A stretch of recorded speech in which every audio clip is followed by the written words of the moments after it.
ನಿಮ್ಮ BJP government ನಲ್ಲಿ BJP ಅಧ್ಯಕ್ಷ ಆಗಿದ್ದಾಗ ಮೂಡದಲ್ಲಿ ಎಷ್ಟು ಹಗರಣ ಮಾಡಿದ್ದೀರಾ ಅಂತ ತನಿಖೆ ಮಾಡ್ಬೇಕಲ್ಲ, ಅದಕ್ಕೋಸ್ಕರ ಇದನ್ನು ವಾಪಸ್ ಕೊಟ್ಟು ತನಿಖೆ ಮಾಡ್ತಾ ಇರೋದು.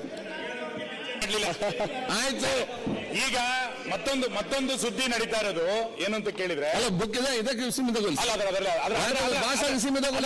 ಅದರ ಭಾವಾರ್ಥ ಏನು ಅಂತಂದ್ರೆ, ವಿದಿನ್ ದಿಸ್ ಮುಖ್ಯಮಂತ್ರಿಗಳಾಗಿ ದಾಖಲೆಯ ದಿನಗಳನ್ನ ಬರೀಬೇಕು ಅಂತ, ಹೆಚ್ಚು ಅವಧಿಯ ಮುಖ್ಯಮಂತ್ರಿ ಆಗಬೇಕು ಅಂತ ಒಂದು ಚರ್ಚೆ ಶುರುವಾಗಿದೆ.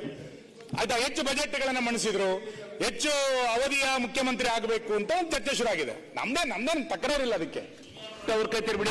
ನಾವು ಒಟ್ಟವ್ರು ಎಲ್ಲಿ ನೋಡಿದ್ರಿ, ನಿಮಗೆ ಹೊರಿತಾ ಇರ್ಬೇಕೀಗ, ನಮಗೇನಿಲ್ಲ. ನಾವು ಅದಕ್ಕೆ ಕೇಳಿದ್ವಲ್ಲ, ಬಜೆಟ್ ಮಣಿ ಮಾಲೀಕ ಯಾರಂತ ನನ್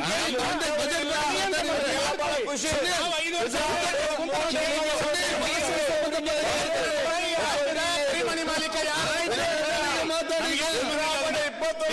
ಸಾಕ್ಷಿ ಕೊಡ್ತೀವಿ. ನಮಗೇನು ಸಮಸ್ಯೆ ಇಲ್ಲ. ಸುನಿಲ್ ಅವರೇ, ಖುಷಿ ಮಾನ್ಯ ಮಾನ್ಯ ಅಧ್ಯಕ್ಷೆ, ನಮ್ಮೆಲ್ಲ ಅವ್ಯವಸ್ಥೆಗಳ ಆಗರವನ್ನು ಇಟ್ಟುಕೊಂಡು ನಮ್ಮಲ್ಲಿ ಯಾವ ರೀತಿ ದಾಖಲೆ ಚಿಂತೆ ಮಾಡ್ತೀರಿ? ರಾಜಕೀಯ ಅಸ್ಥಿರತೆಯನ್ನ ತನ್ನ ಪಕ್ಷದೊಳಗೆ ನಿರ್ಮಾಣ ಮಾಡಿ ಅದರ ಪ್ರಭಾವ ಸರ್ಕಾರದ ಮೇಲೆ ಬಿದ್ದು, ಸರ್ಕಾರದ ಯಾವುದೇ ಯೋಜನೆಗಳು ಸರಿಯಾಗಿ ಜಾರಿಗೆ ಬರದಲೆ